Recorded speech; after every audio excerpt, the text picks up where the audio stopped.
ಹೀಗಾಗಿ ಹಲಗತ್ತಿ ಸರ್ ಮತ್ತು ಪಾಟೀಲ್ ಪುಟ್ಟಪ್ಪ ಅವರ ಒಂದು ವಿನಂತಿ ಮೇರೆಗೆ ನಮ್ಮ ತಂದೆ ತಾಯಿ ಹೆಸರಲ್ಲಿ ನಾನು 50,000 ರೂಪಾಯಿ ದತ್ತಿ ಕೊಟ್ಟಿದ್ದೆ. ಆಮೇಲೆ ಮುಂದೆ ಸರ್ ಇಲ್ಲ 50 ಕೊಡಂದ್ರೆ ಆಮೇಲೆ 1,00,000 ರೂಪಾಯಿ ಹಣವನ್ನು ಇಟ್ಟು ಈ ಒಂದು ದತ್ತಿ ಕಾರ್ಯಕ್ರಮ ಮಾಡ್ತಿದ್ದೇವೆ. ಇದು ನೀಡ್ತೀವಿ 10 ವರ್ಷ ಆಯ್ತು. ಈಗ ನಿರಂತರವಾಗಿ ನಾವೇನ್ ಮಾಡ್ತಿದ್ವಿ ಅಂದ್ರೆ ಒಂದು ಉಪನ್ಯಾಸ, ಒಂದು ಸಂಗೀತ ಕಾರ್ಯಕ್ರಮ ಮಾಡ್ಕೊಂಡು ತಂದೆ ತಾಯಿಯನ್ನು ನೆನೆಸ್ತಕ್ಕಂಥ ಕಾರ್ಯಕ್ರಮ ಹಮ್ಮಿಕೊಂಡು ಬರ್ತಾ ಇದ್ವಿ.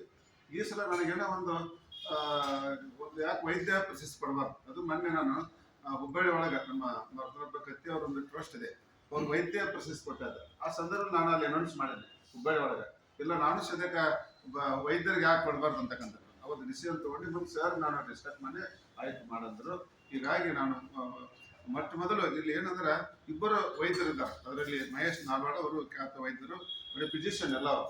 ಹೀಗಾಗಿ ಡಾಕ್ಟರ್ ರವಿಕರಣ್ ಅವರು ಈ ಒಂದೆಲ್ಲ ನನ್ನ ಕುಟುಂಬಕ್ಕೆ ಸದ ಬಹಳಷ್ಟು ಹತ್ತಿರವಾಗಿ ನಮ್ಮ ತಂದೆ ತಾಯಂದರಿಗೆ ಅವರು ಒಂದು ತಮ್ಮ ಸಹಾಯ ಸಹಕಾರ ಮಾಡಿದ್ರು ಮತ್ತು ಸಮಾಜ ಭೇಟಿ ಖರ್ಚು ಮಾಡಿದ್ರು.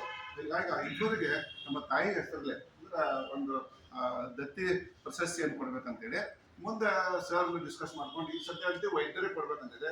ಮುಂದಿನ ದಿನಮಾನದಲ್ಲಿ ಸದ್ಯಕ್ಕೆ ಸಮಾಜಮುಖಿಯಾಗಿ ತಮ್ಮನ್ನು ತೊಡಗಿಸಿಕೊಂಡು ಕೆಲಸ ಮಾಡಿದಂತ ಒಬ್ಬರ ಇಬ್ಬರಿಗೆ ಆ ಪ್ರಶಸ್ತಿ ಕೊಡ್ಬೇಕಂತಕ್ಕಂಥದ್ದು ಏನೇ ಇದ್ರೂ ನಾನು ವಿದ್ಯಾವರ್ಧಕ ಸಂಘದ ಒಂದು ಸಲಹೆಯ ಮೇರೆಗೆ ಅವ್ರ ಮಾರ್ಗದರ್ಶನದ ಮೇಲೆ ಈ ಕಾರ್ಯಕ್ರಮ ಹಮ್ಮಿಕೋತೀನಿ ಅಂತಕ್ಕಂಥ ಮಾತನ್ನು ಬಹಳಷ್ಟು ನಾನು ಸ್ಪಷ್ಟವಾಗಿ ಅದನ್ನೇ ಒಂದು ವೇಳೆ ತಮ್ಮ ಗೊತ್ತಿದಂತೆ ಇದರ ಸಾನ್ನಿಧ್ಯವನ್ನು ನಮ್ಮ ಊರಿನವರು ಅಂದ್ರೆ ಈಗ ಬಂದಂತವ್ರು ನನ್ನ ಕುಟುಂಬಕ್ಕೆ ಹತ್ತಿರವಾಗಿದ್ದರು.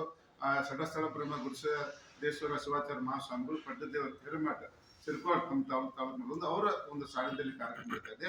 ಇನ್ನೊಂದು ಮಾದೇ ಹೊರಟ್ಟಿ ಅವರು, ಅದು ಬಸವ ಶಾಂತಿ ಮಿಷನ್ ಅಧ್ಯಕ್ಷರು, ನಮ್ಮ ಬಂಧುಗಳು, ನಮ್ಮ ಎಲ್ಲ. ಹೀಗಾಗಿ ಅವರು ಸದ್ಯಕ್ಕೆ ಈ ಕಾರ್ಯಕ್ರಮ ಅಧ್ಯಕ್ಷತೆಯನ್ನು ಈಗಾಗಲೇ ಹೇಳಿದಂತೆ ಒಂಟಗುಡಿ ಅವರು ಮಾನವ ಹಕ್ಕುಗಳ ಆಯೋಗದ ಸದಸ್ಯರು, ಅವರು ಸದ್ಯ ಬಹಳಷ್ಟು ಕ್ರಿಯಾಶೀಲವಾಗಿ ಕೆಲಸ ಮಾಡ್ತಾ ಇದ್ದಾರೆ.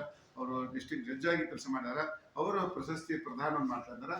ಮತ್ತೆ ಈಗಾಗಲೇ ಹೇಳಿದಂತೆ ಪ್ರಶಸ್ತಿ ಪುರಸ್ಕೃತರು ಇಬ್ಬರು ಮಾಡಿದ್ದೇವೆ. ಅದು ಹೇಳಿ ಈಗಾಗಲೇ ಹೇಳಿದಂತೆ ಡಾಕ್ಟರ್ ಮಹೇಶ್ ನಾಲ್ವಾಡ್ ಅವರು, ಡಾಕ್ಟರ್ ರವಿಕರಣ್ ಅವರು, ಮತ್ತು ಇನ್ನೊಂದು ತಮ್ಗೆ ಗೊತ್ತಿದೆ ಡಾಕ್ಟರ್ ವಿಜಯಲಕ್ಷ್ಮಿ ಬಾಳೆಕುಂದರ್ಗಿ ಮೇಡಮ್ ನಾಡಿನ ಒಬ್ಬ ಒಳ್ಳೆಯ ವಾಗ್ಮಿಗಳು, ಒಬ್ಬ ಚಿಂತಕರು, ಮತ್ತು ವಿಶೇಷವಾಗಿ ಒಬ್ಬ ವೈದ್ಯಕೀಯ ಕ್ಷೇತ್ರದಾಗ ರಾಜ್ಯ ಮಟ್ಟದಲ್ಲಿ ಒಳ್ಳೆ ಹೆಸರು ಮಾಡಿದ್ರು. ಎಲ್ಲ ಆಕಾಶವಾಣಿ ಇರ್ಬೋದು, ಚಂದನ್ ಟಿವಿ ಇರ್ಬೋದು, ಪ್ರತಿಯೊಂದರಲ್ಲಿ ತಮ್ಮ ಆರೋಗ್ಯದ ಕುರಿತು ತಮ್ಮ ಒಂದು ಅಭಿಪ್ರಾಯ ವ್ಯಕ್ತಪಡಿಸಿದ್ರು. ಅಂಥವ್ರು ಈ ಕಾರ್ಯಕ್ರಮಕ್ಕೆ ಬರ್ತಾ ಇದ್ದಾರೆ. ಮತ್ತು ನಮ್ಗೆ ಗೊತ್ತಿದೆ ಶೋಭಾ ಜಾಬಿನ್ ಅಂತೇಳಿ ಅವರು ಮಹಿಳಾ ಕಾಲೇಜಿನ ಒಬ್ಬ ಏನು ಸ್ನಾತಕೋತ್ತರ ಒಂದು ಏನು ಮ್ಯೂಸಿಕ್ ಸಂಗೀತ ವಿಭಾಗ ವಿದ್ಯಾರ್ಥಿ ಮತ್ತು ಕರ್ನಾಟಕ ರಾಜ್ಯ ಮಹಿಳಾ ವಿಷಯಕ್ಕೆ ಪ್ರಥಮ ರ್ಯಾಂಕ್ ಪಡ್ಕೊಂಡವರು. ಹೀಗಾಗಿ ಅದ್ಭುತವಾದಂತ ಒಂದು ಗಾಯನ ಮಾಡ್ತಾರೆ. ಇಷ್ಟು ಕಾರ್ಯಕ್ರಮವನ್ನು ಹಮ್ಮಿಕೊಂಡಿದ್ದೇವೆ. ಹೀಗಾಗಿ ಇಂಥ ಒಂದು ಕಾರ್ಯಕ್ರಮಕ್ಕೆ ತಾವು ಸದ್ಯಕ್ಕೆ ಅವತ್ತೆಲ್ಲ ಬರಬೇಕು, ಹೆಚ್ಚಿನ ಪ್ರಚಾರವನ್ನು ಕೊಡಬೇಕು. ಮತ್ತು ಉದ್ದೇಶ ಅಂದ್ರೆ ಇಲ್ಲಿ ಅವರ ಮೇಡಮ್ ಅವರು ಏನು ಮಾಡ್ತಕ್ಕಂಥ ಒಂದು ವಿಚಾರಗಳನ್ನು ಮತ್ತು ಸಂಗೀತವನ್ನು ನಾವೆಲ್ಲ ಮುಖ್ಯ ಉದ್ದೇಶ ಅಂದ್ರೆ ನಾವು ಪ್ರತಿಯೊಬ್ಬರು ಇಲ್ಲಿರ್ತಕ್ಕಂಥ ನಮ್ಮ ತಂದೆ ತಾಯಿಗೆ ಗೌರವಿಸಬೇಕು. ಅವತ್ತು 8ನೇ ತಾರೀಕು ನಮ್ಮ ತಂದೆಯವರು ಪುಣ್ಯತಿಥಿ. ನಾನು ಮಡಿಕೇರಿಯಲ್ಲಿ ಇದ್ದಾಗ ಸಾಹಿತ್ಯ ಸಮ್ಮೇಳನ ಮಾಡಿದೆ. 2 ಸಮ್ಮೇಳನದಾಗ 2ನೇ ದಿವಸ ಅಂದ್ರೆ 7ನೇ ತಾರೀಕು ಸಂಜೆಗೆ ಅವರು. ಹೀಗಾಗಿ ನಮ್ಮ ತಂದೆ ಮತ್ತು ತಾಯಿಯ ಒಂದು ಆತ್ಮಕ್ಕೆ ಶಾಂತಿ ಸಿಗಬೇಕು. ನಿನ್ನ ಒಂದು ಹಿರಿಯರಿಗೆ ಗೌರವಿಸಬೇಕು. ನಮ್ಗಿಂತ ಹೆಚ್ಚು ನಮ್ಮ ಹಲಗತ್ತಿ ಸರ್ ಅವ್ರ ಸದ್ಯಕ್ಕೆ ತಾಯಿ ಹೆಸರು ಇಟ್ಟವರು 98 ವರ್ಷ ಶತಾಯುಷಿ ಆಗಿದ್ದಲ್ಲ. ಈ ರೀತಿಯಾಗಿ ಇಲ್ಲಿರ್ತಕ್ಕಂಥ ಪ್ರತಿಯೊಬ್ಬರು ತಮ್ಮ ಹಿರಿಯರಿಗೆ ಗೌರವ ಕೊಡ್ತಂತ ಕೆಲಸ ಮಾಡ್ತಿದ್ದಾರೆ. ನಾನು ಸದ್ಯಕ್ಕೆ ಸ್ವಲ್ಪ ಹಳ್ಳಿ ಸೇವೆ ಮಾಡ್ತಿದ್ದೇನೆ.